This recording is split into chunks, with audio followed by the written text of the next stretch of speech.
Hello, world travelers and curious minds. Welcome to Atlas Narrator, your passport to the planet's most fascinating corners. Today, we're setting our sights on a tiny dot in the heart of the Mediterranean, a place so small it often gets overlooked on global maps, yet boasts a history and charm so grand it could fill an entire continent. We're talking about Malta, an island nation that defies its diminutive size with an astonishing wealth of culture, history, and natural beauty. Imagine a country that could fit comfortably inside your average European city, say Amsterdam.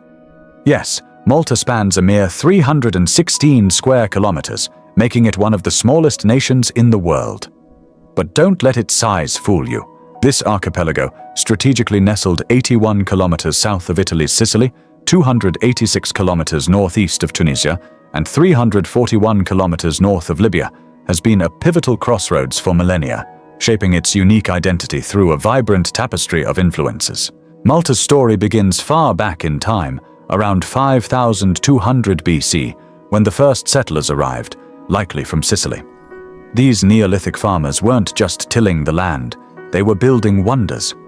We're talking about the megalithic culture, which flourished between 3600 and 2500 BC, leaving behind awe-inspiring structures like the temples of Hagar-Kim, Menajdra, and Gantaja on Gozo. These aren't just old stones, they're some of the oldest freestanding structures in the entire world, predating Egypt's pyramids and Stonehenge. Archaeologists believe they served as places of religious worship, possibly even aligned with astronomical cycles. The mystery of their builders' disappearance around 2500 BC, perhaps due to climate change or resource depletion, only adds to their allure. Fast forward through the millennia, and Malta became a prized possession for numerous powers. The Phoenicians, master mariners and traders, established commercial colonies around the 8th century BC, making Malta a crucial trading hub between east and west. Then came the Carthaginians around 800 BC, followed by the mighty Romans in 146 BC after the Punic Wars. Under Roman rule, Malta gained significance, developing infrastructure like aqueducts and public buildings. And here's a fun fact for you. In 60 AD, St. Paul himself was shipwrecked on the island, spending 3 months preaching Christianity, an event pivotal to the region's religious landscape. The island then saw the Byzantines, followed by a significant Arab domination from 870 to 1091 AD. The Arabs brought new agricultural techniques, irrigation systems, and transformed Malta into a vital trade center. They also left a lasting impact on the Maltese language, which to this day has about 60% Arabic influence, mixed with Italian, English, and French elements. It's a truly unique linguistic cocktail, making Malta one of Europe's most multilingual nations. In 1091, the Normans conquered Malta, ushering in a Christian era marked by the rebuilding of churches and construction of new castles. The island then passed through various hands, becoming part of the Kingdom of Sicily, and later the Crown of Aragon and Spain. But perhaps the most iconic chapter began in 1530 when Emperor Charles V gifted Malta to the Knights of St. John, also known as the Knights Hospitaller or the Knights of Malta, in exchange for a symbolic annual tribute, a single Maltese falcon. These valiant knights transformed Malta into a powerful military stronghold, famously defending it during the Great Siege of 1565 against the Ottoman army of 40,000. Their victory was a turning point, weakening Ottoman dominance in the Mediterranean and securing the future of the order and Europe. After the siege, the knights founded Valletta, Malta's current capital, designing it as a modern, fortified city. Today, Valletta is a UNESCO World Heritage Site, often called a museum under the open sky due to its over 300 historic monuments packed into less than a square kilometer. As you wander its narrow, uphill streets, you'll spot characteristic enclosed wooden balconies known as gallerigi, once used for discreet observation and now adding a unique charm. Napoleon briefly seized Malta in 1798, but his French forces quickly became unpopular due to their anti-Catholic stance. This led to a rebellion, and in 1800, Malta became part of the British Empire, serving as a crucial naval base, especially after the Suez Canal opened. During World War II, Malta bravely endured intense bombardments by Axis powers, earning the collective George Cross from King George VI in 1942 for its heroism. You can still see a depiction of the George Cross on Malta's flag today. Malta finally achieved independence in 1964 and became a republic in 1974.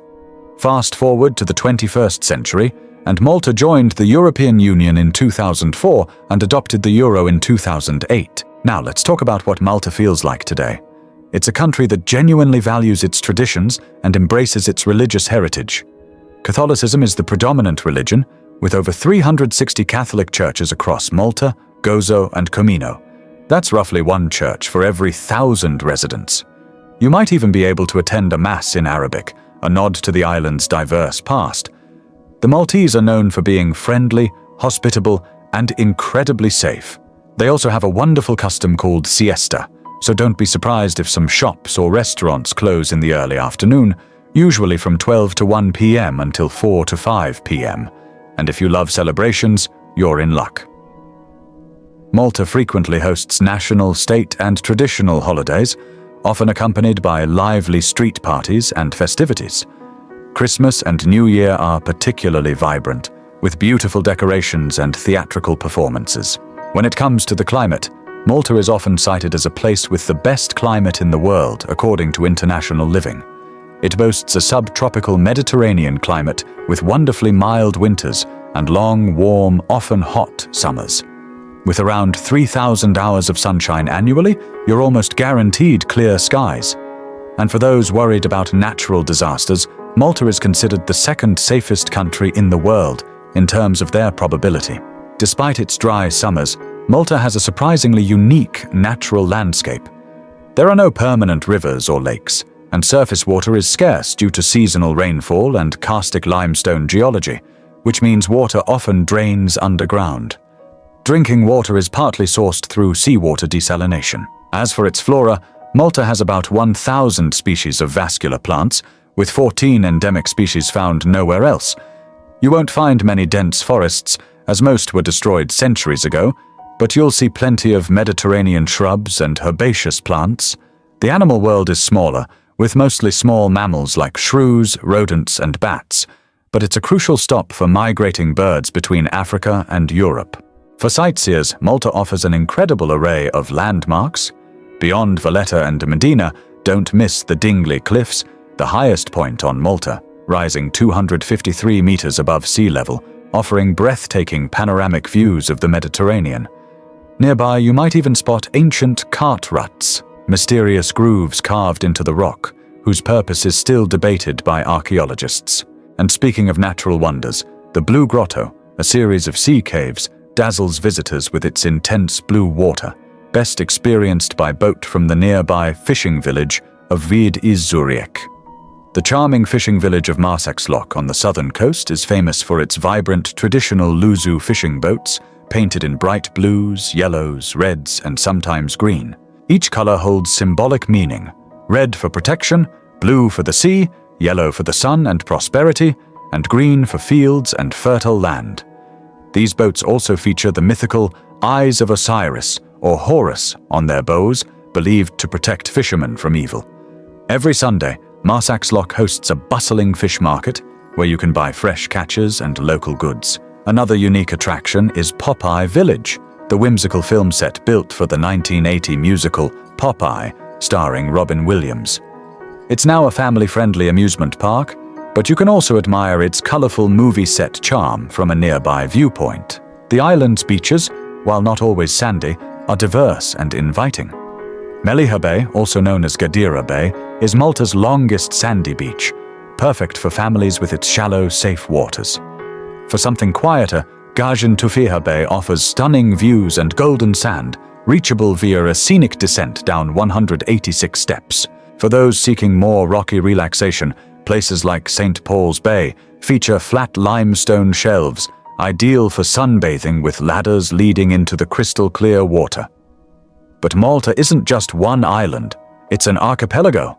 A short ferry ride from Tirkewa will take you to Gozo, Malta's calmer, greener sister island. Gozo feels like a step back in time, with fewer tourists and a slower pace of life.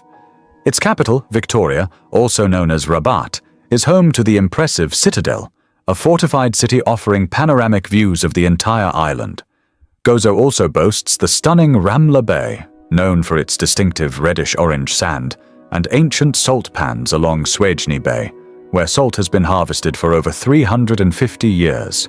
You might even recognize Gozo from Game of Thrones, as some scenes were filmed near the former Azure Window, a natural arch that sadly collapsed in 2017 but still leaves behind a dramatic landscape. Then there's tiny Comino, nestled between Malta and Gozo, home to the iconic Blue Lagoon. Its waters are so breathtakingly turquoise and clear, they almost don't seem real. While it can get crowded, swimming in its warm, vivid blue embrace is an unforgettable experience. You can take a boat trip that often includes stops at the serene Crystal Lagoon and the dramatic St. Mary's Caves. Comino is car-free and perfect for a day trip, with limited accommodation options, so most visitors leave with the last ferry. The Maltese cuisine is a delicious blend of Sicilian, Italian, English, Spanish, Maghrebin, and Provençal influences. A must-try is fennec, the traditional rabbit stew or fried rabbit, considered a national emblem. You absolutely have to sample pastizi, a popular savory pastry filled with ricotta cheese or mushy peas, often enjoyed as a quick, tasty snack that won't break the bank. You can often find them for less than €2. Don't miss ftira bijite, a local bread with tomato paste and olive oil, stuffed with ingredients like tuna, cheese, or capers, perfect for a grab-and-go lunch. And for dessert, try imkaret, deep-fried date pastries, often served with vanilla ice cream. Malta's economy is heavily reliant on tourism, attracting over 2 million visitors annually, triple its population. It's also becoming a hub for film production, earning it the nickname the Hollywood of the Mediterranean, with major movies like Gladiator and TV series like Game of Thrones having been filmed there. Beyond tourism, financial services, gambling, and IT are key pillars of its economy. Getting around Malta and Gozo is surprisingly easy. While car ownership is high and traffic drives on the left due to British influence, the public transport system is excellent. Modern air-conditioned buses connect almost every attraction, and for residents, the service has been free since October 2022. For visitors, buying a multi-day pass or a 12-ride card can be very cost-effective. Malta is truly a marvel, a small island with a gigantic personality. Its layered history, diverse cultural heritage, stunning natural beauty, and warm, friendly people make it an unforgettable destination. It's a place where ancient megaliths stand beside Baroque cathedrals, where Arabic phrases blend with English, and where every corner tells a story. Thank you for joining us on this incredible journey to Malta. If you enjoyed this dive into the Mediterranean's hidden gem, please hit that like button, subscribe to Atlas Narrator for more captivating explorations, and leave a comment below telling us what surprised you most about Malta. We love hearing from our community. See you next time.